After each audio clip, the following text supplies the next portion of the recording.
अक्सर लोगों को दांतों की समस्या बहुत तेज़ी से बढ़ रही है और अभी मैं देख रहा हूं कि करीब 50 से 70% लोगों को कोई ना कोई दांतों की समस्या है।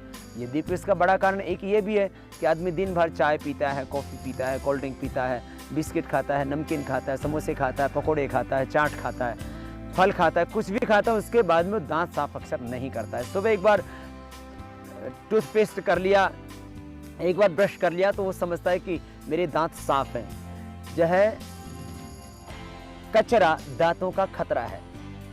आपके दांतों के बीच में जो भी गैप होता है, इस गैप के अंदर यदि कचरा है तो ये दांतों के लिए बहुत बड़ा खतरा है। यही कचरा फिर दांतों के अंदर पायरिया पैदा करता है। यही कचरा आपके दांतों के अंदर रोगाणु कीटाणु को पैदा करता है। यही कचरा आपके मसूड़ों को फुलाता है। यही कचरा आपके दांतों को सड़ाता है। अर्थात दांतों की समस्या का एक बहुत बड़ा कारण जो है दांतों का कचरा हो जाता है। तो दांतों का कचरा अर्थात बीच में दांतों के गैप के अंदर खाने के बाद में आपका कोई भी खाद्य पदार्थ फंसा हुआ नहीं रहना चाहिए। इतना ही नहीं, एक और भी दांतों की समस्या है और आजकल आपने देखा होगा खास करके यंगस्टर्स के अंदर आप दांत बंधे हुए देखते हैं।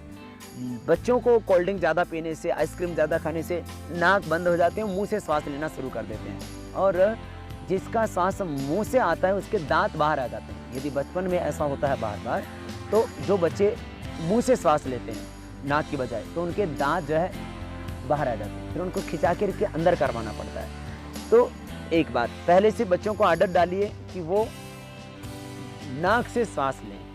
यदि उनके नाक बंद रहते हैं तो उनको आप थोड़ा कपालभाति कराइए, अनुलोम विलोम कराइए, थोड़ा सा आप उनको च्यवनप्राश दीजिए, दूध में थोड़ा सा हल्दी दीजिए, या उनकी ये जो है रिंग फिंगर अनामिका, इसके टॉप पर थोड़ा सा उनको दबाइए, थोड़ा उनको बादाम और काली मिर्च खिलाइए। जो हम अक्सर बताया करते हैं 100 ग्राम बादाम, 20 ग्राम काली मिर्च, 50 ग्राम खांड पाउडर करके 1 चम्मच दूध से दे दीजिए। इससे उनके दांत खुले रहेंगे। तो बच्चों के उनके जो है वो नाक खुले रहेंगे तो उनके दांत बाहर नहीं आएंगे। तो एक बहुत बड़ी समस्या दांत बाहर आने की, उससे आप बच पाएंगे। तो बच्चों को नाक से सांस लेने की आदत डालने में मदद कीजिए और उनका जो बंद नाक है उनको खोलने के लिए जो मैंने आपको बताया उस उपाय का आश्रय लीजिए, थोड़ा सा उनको प्राणायाम कराइए, तो दांत बाहर आने की समस्या से आप छुटकारा पाएंगे। अब बात बड़ी बच जाती है पायरिया की। पायरिया जब बहुत ज़्यादा हो जाता है तब कोई समाधान शेष नहीं रह जाता है। फिर तो धीरे धीरे आपके पूरे दांत बाहर आ जाते हैं, मुंह में इतना दुर्गंध पैदा हो जाता है, कोई पड़ोस में भी बैठा होता है उस तक वो दुर्गंध पहुंचने लग जाता है। फिर आप लाख प्रयत्न करते हैं, आप मुंह के सामने हाथ रख करके दूसरों से बात करते हैं, कुछ बात बनती नहीं है। तो आपकी सांसों में ताजगी जो है वो खाली टूथपेस्ट करने से मात्र से नहीं आती है। मैंने देखा अक्सर लोगों के जिनके या तो पेट खराब होते हैं या जिनके दांतों में पायरिया होता है, उनको सांसों में बहुत दुर्गंध आती है। तो सांस की दुर्गंध का एक कारण आपका पेट हो सकता है। उसका निवारण तो ये है कि आप आंवला और एलोवेरा का जूस पिएं, लौकी का जूस पिएं, हरी सब्जियां खाएं, उससे आपका पेट ठीक हो जाता है, आपके मुंह की दुर्गंध चली जाती है। एक हृष्ट पुष्ट शरीर के लिए, शरीर को पूरा पोषण मिले, आहार का पूरा पाचन हो जाए, उसका पूरा अवशोषण हो जाए, इसके लिए भी जरूरी है कि आपके दांत स्वस्थ हों। तो दांतों की जो ये प्रॉब्लम्स हैं, चाहे वो ठंडा गर्म पानी लगना है, चाहे वो पायरिया की प्रॉब्लम है, चाहे दांतों का पीलापन है या दांतों का कीड़ा लगना। वैसे दांतों में कीड़ा कभी नहीं लगता है, लेकिन जब हमारे जो है खास करके जो पीछे की दाढ़ है ये जब काली पड़ जाती है तो हम ऐसा समझते हैं कि हमारे दांतों में कीड़ा लग गया है, लेकिन वो कीड़ा नहीं होता है, दांतों का कैल्शियम गलने लग जाता है।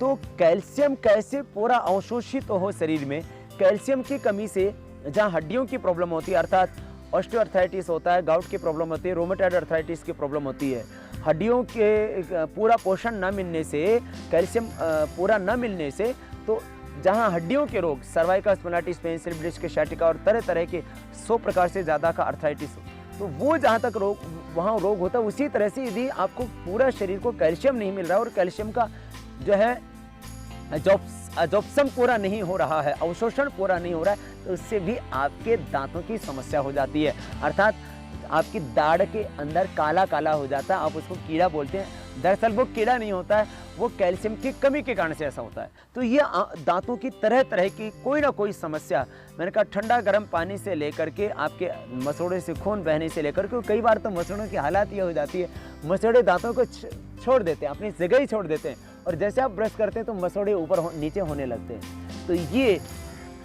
तरह तरह की दांतों की समस्याएं, समाधान आखिर क्या है? हम समाधान में सबसे पहले चर्चा करेंगे योग की, और उसके बाद में अकुप्रेशर और आयुर्वेद की, और दिनचर्या में क्या परिवर्तन लाएं, अपने आहार में क्या करें सुधार, इसके बारे में करेंगे हम विचार। लेकिन सबसे पहले अभी हम बात करते हैं योग की। योग आपकी क्या मदद कर सकता है दांतों के लिए? क्योंकि दांतों में योग क्या मदद करेगा? दांतों में योग ये मदद करेगा कि जो आप आहार ले रहे हैं, पहली बात आपके आहार में कैल्शियम की मात्रा पूरी हो। वो कैल्शियम की मात्रा पूरी करने के लिए आप क्या करें वो बताएंगे बाद में, लेकिन आपके आहार में कैल्शियम आ तो रहा है लेकिन अवशोषण नहीं हो रहा है, तो उसके लिए कपालभाति प्राणायाम। मैंने देखा जिनको भयंकर पारिया था और उन्होंने आधा आधा घंटा करना कपालभाति शुरू कर दिया, उनके मसूड़ों की सूजन पूरी तरह से खत्म होगी, अर्थात मसूड़ों की स्वेलिंग तो पूरी तरह से गायब हुई, उनका पारिया तक अच्छा हो गया। तो यदि आपको पारिया की कितनी भयंकर समस्या है, मसूड़े बहुत फूले हुए हैं, ठंडा गर्म पानी लगता है, आप 15 मिनट से लेकर के 20-25 मिनट, और साथ में अनुलोम विलोम प्राणायाम भी आप 10 से 15 मिनट जरूर करिए। आपकी दांतों की समस्याओं से आपको समाधान मिलेगा। दांत और आंत दोनों एक साथ होंगी ठीक कपालभाति से, और साथ ही में जो है आपको पारिया की समस्या है तो कपालभाति के साथ अनुलोम विलोम भी करना, उससे आपके मसूड़ों के जो सेल हैं और वो उससे स्ट्रांग होंगे, और जब ब्रश करते समय आपका जो मसूड़ा ऊपर नीचे होने लग जाता है, दांतों को छोड़ देता है, तो जो है आपके गम्स को स्ट्रांग बनाने के लिए, आपके दांतों को स्ट्रांग बनाने के लिए कपालभाति और अनुलोम विलोम प्राणायाम, ये दोनों तो आपको करने ही होंगे। इसमें भी कपालभाति आपको ज़्यादा करना पड़ेगा, कपालभाति के बाद आप अनुलोम विलोम भी करें।